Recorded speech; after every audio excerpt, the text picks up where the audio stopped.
Day 2 of the New England Patriots mandatory minicamp practice is officially in the books. And with that being said, we have more news, notes, highlights, observations from another day here at practice, including guys who, were absent, but also guys who are starting to really break out here during mandatory minicamp. We're going to break it all down in this video, but as we always do, before we jump in, I need you guys to do me a massive favor, and I want to give a major shout out to all of the New England Patriots media team out there who, work so hard each and every single day of practice to get these highlights out for us, kind of, enabling us to make these videos. So a big shout out to them. Without them, the videos aren't really possible. Go follow them on Twitter. You're going to see their ads at the top left of your screen throughout the entirety of this video. Go follow them right now. And with that being said, let's kind of jump into some major news, notes, and observations from today's practice. Now,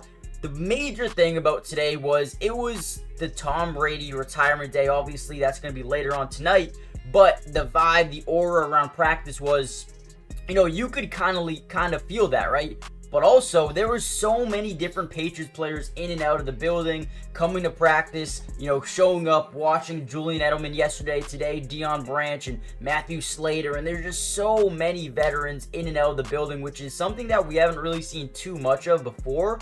But now with Maye, we're starting to see it almost every single practice, and I guarantee you that will continue into training camp as well, because having this knowledge, having these guys who have been in the league, have played for the Patriots, have played with Tom Brady, have so much knowledge that they can just continue to pour into some of these younger guys here in New England. So I think that is probably one of the biggest takeaways from my eyes of day 2. But also, let's talk about some of the, the Drake Maye throws, the 11-on-11s, the 7-on-7s. Now, the Patriots did start with 11-on-11s, end of half situation. So basically what that means is, the QBs and the team, the offenses are trying to get down the field with a couple of timeouts, trying to get down the field and get a quick score before halftime, right? Just, in-game scenarios. Now, for the first team, it was obviously Jacoby Brissett. Again, Maye a couple of days ago said, hey, don't take everything to heart.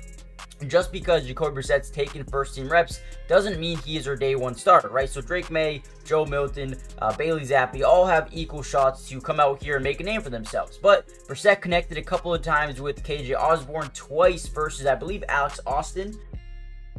But unfortunately, the drive ended. Rager had a drop, and then they were, not able to spike the ball in time to get a kickoff for some extra points and whatnot. So definitely not a good way for that to end. And then Drake Maye went. And, Maye said before practice, listen, if you're a rookie, things are going to go really good. Things are going to go really bad, right? You're going to have a great day. You're going to have a really bad day, right? It's never very consistent unless you're just him, right? Now, Drake Maye definitely started off 11-on-11s, these end-of-half situations pretty poorly. Missed Keyshawn Butte with the clean pocket, and then ended up throwing a pick to Azizi Hearn. Now, people are saying that Juju Smith had a terrible route, and it probably should have been completed if the route was a little bit better. But at the end of the day, this goes on both of them. You got to be more conservative, especially in these type of situations where the opposing team can come down and score if you throw an interception before halftime, right? So definitely want to see them improve in that category as well. Also saw some, some other big time thing happen. Michael Wenu was at right guard, and Kalen Wallace was at right tackle during Jacoby Brissett's 11-on-11. Those were the starters. So definitely got to see a little bit of, what they're trying to really get going here in New England. Now, let's break down some more plays as well in just a second. Before we do that, make sure you guys do me a massive favor. Hit the like button just so we can get this video out to more Patriots fans, but also subscribe to the channel if you're new. It's free. It doesn't cost anything, and we will be covering the New England Patriots throughout the entirety of the offseason. Not only the rest of mandatory minicamp, but training camp, preseason, regular season, everything you could think of, we've got you guys covered. And lastly, we will be live streaming some Patriots games on my Twitch. If you guys want to follow and watch them with me, make sure you guys go follow. It's Matty Dubs with 3 S's, or you can find the link in the description as well. With that being said, let's dive right back to some more news and notes from practice. Actually, really quickly, let's talk about some players who were not at practice. One being Tyquan Thornton. These are, some really important days for him to, make a name for himself and work his way up the depth chart. He was not at practice. Kendrick Bourne still getting back from that injury, still trying to become healthy and, work through that. So he wasn't there. Tyrone Wheatley, Jelani Tavai, I believe, was present at practice, but in street clothes. Jake Andrews and Cole Strange as well were not at today's practice.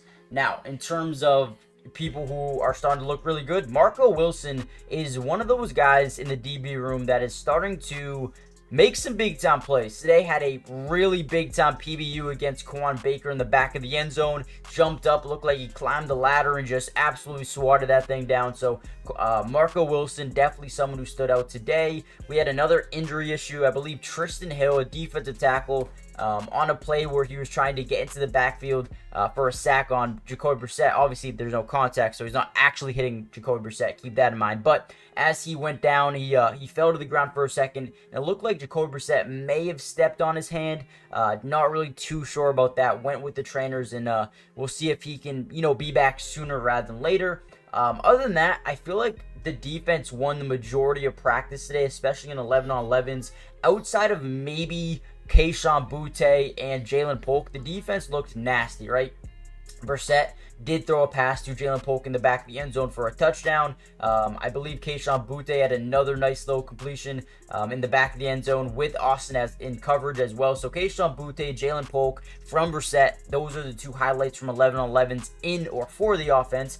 Outside of that, man, the defense was very sticky in coverage, man. Isaiah Bolden had a nice little PBU. Marco Wilson, like we said before, had a nice pass breakup. And Joe Giles Harris and Christian Ellis as well just looked really, really good in coverage throughout the back of the end zone drills. And want to continue to see these guys get better and better as time goes on. But definitely as practice, progressed, got, further in, we saw a little bit of more consistency from the offense. Drake Maye had a back pylon fade to Kayshon Boutte, which was completed for a touchdown.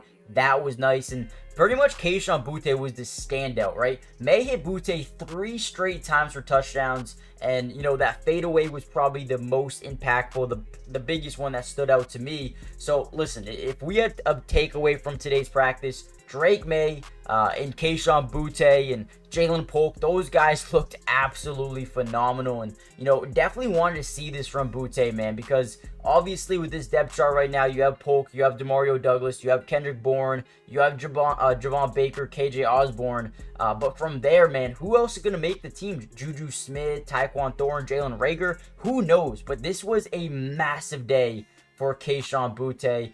3 straight completions, including touchdowns over Alex Austin and Mikey Victor as well. Listen, big day today. Definitely happy about what Kayshon Boutte did. Chad Ryland was 3 of 4 today. Joey Sly was 4 of 4. So Joey Sly is continuing to look like the guy this year, right? Obviously hoping for the best for Chad Ryland, but man, when you look at what Joey Sly has done, he does not miss too many kicks, man. That dude is the perfect example of a veteran who just played or kicks well under pressure as well. Definitely a good day, well balanced, good offense, good defense. The defense for the majority of the first half of 11-on-11s were insanely good. And then towards the end, Drake Maye really got it going. So that was good to see, right? Whenever you have an offense and defense, you want them to be well balanced. You don't want one to over-dominate the other, because that just is a telltale sign of what's to come for the regular season. So a good, well-balanced practice is something you love to see. Major ups for Jalen Polk, Kayshon Boutte, some DBs, as well as Jacoby Brissett and Drake Maye towards the end of practice look good as well. Downs for Tyquan Thorne, Juju Smith, as well as some other guys as well. So hit the like button, subscribe, and I'll see you guys in the next Patriots update, which should be tomorrow. Peace.